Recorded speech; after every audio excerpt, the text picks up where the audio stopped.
Hello, this is Dan Ferrisi, Editor-in-Chief with Commercial Integrator. So happy to be joined by Joe Wei, who is Director of Learning Environments at USC and also the head of HETMA. So I really appreciate you being here to share your insights with us. All right. No, thank you so much for inviting me. It's always an honor to sit down with you. Likewise. So you are a recognized leader, expert in the EdTech space. What would you say are some of the leading factors that are shaping EdTech at this point? You know, right now, we know that the pandemic changed us, right? It changed the world. So right now, what we're looking at is how can we move this cloud thing that just happened, where we all have to be virtually, and now bring that back to our campuses as we return. What will that look like? Which is kind of why, I'm even here at the show. Like, what's our identity now, both as an industry and in higher education? So we're trying to look at things, not to plug that we're at HBDHT, but let's look at how we can use AV over IP technologies. How can we use network technologies? Not just because, they're better and it's the direction our industry is moving in, but because we're in a different world. We're in a cloud world. We're in a software and IT world now. And that's really what I think we're moving to and what I'm personally looking at. Yeah. So, speaking from a campus level perspective, as people are coming back to campuses, going back to the in-person environment, however it might be supplemented by technology or other kind of ancillary offerings, what is your sense of what students, what professors want in their learning environments? Do you get a sense of what they really want? Yeah, what they want is they want choices. They want flexibility. They want to be able to have content delivered at their convenience. What we learned was you don't need any longer a talking head. Just going up there and lecturing is no longer something that they want or that you have to do. You can now have content that you can put out there, that you can put on the cloud, that you can put into their LMS system, download it. So now they want to say, I want to go to class and I want to take it from the Starbucks. Mm-hmm. I want to go to class and sit in a collaboration space or a group study space with my friends. Because if you're just going to lecture to me, I don't want to sit in a big auditorium in a hard chair. I want to be able to have it how I want it because I just spent 2 years at home learning virtually. How can I now take that? And I think that's what we're seeing. And I think you want to talk about a true voice of the customer. Our customers, our students are saying, I want that. I want that flexibility. I want to be able to have my content, my lectures, my classes, my assignments delivered and given back in the way that I'm comfortable.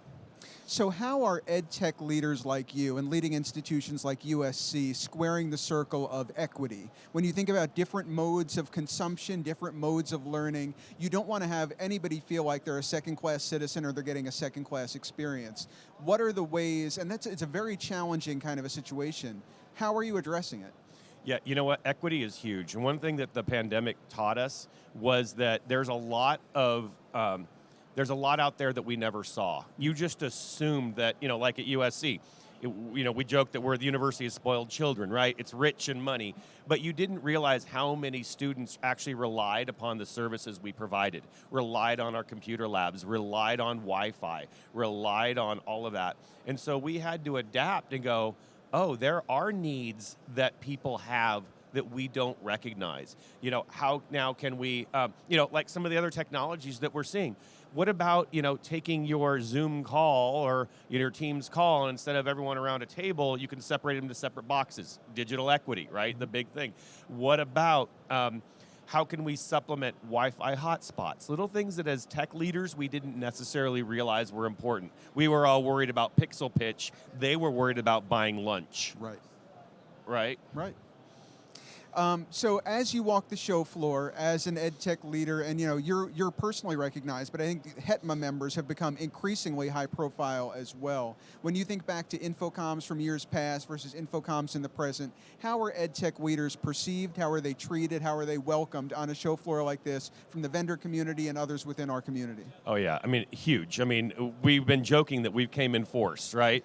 And we are. Like the statistics, you look up, Avixa will tell you that end users, tech project managers are making up a higher percentage of attendees, right? We see that, we know the industry is moving that way, but if I look back to, an InfoComm 5 or 6 years ago, it used to be that if your badge said, end user or education, you were always just kind of, oh, here, you move over, and I'm going to go talk to my resellers, and I'm going to talk to the integrators.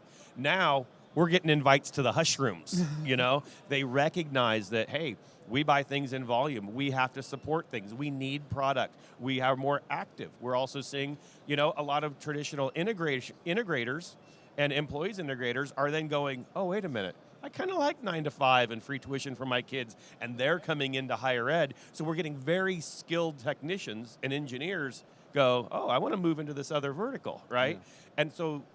And we're now seeing manufacturers start to recognize that. And and one of them, I don't want to keep plugging HD-based, but I'm going to. I remember they were the first ones that said, hey, you can come take our certification class. I was one of the early ones as an end user taking a certification class, has always been open to that. Now it's commonplace. It wasn't before, right? Yeah. And that's the kind of the cool thing that we're starting to see. Well, it's always an education, no pun intended, to chat with you, Joe. I really appreciate it. And your insights on the continuing evolution of education technology and the important role AV over IP and HD-based in particular play in its development. I look forward to further conversations with you on the podcast and video interviews to get further insights about this ever-evolving, ever-dynamic world. Yes, absolutely. Thank you so much. Thank you again, Joe Way, Director of Learning Environments for USC and the head of HETMA. I am Dan Ferrisi, Editor-in-Chief of Commercial Integrator, joining you from the HD-based booth. Thank you so much.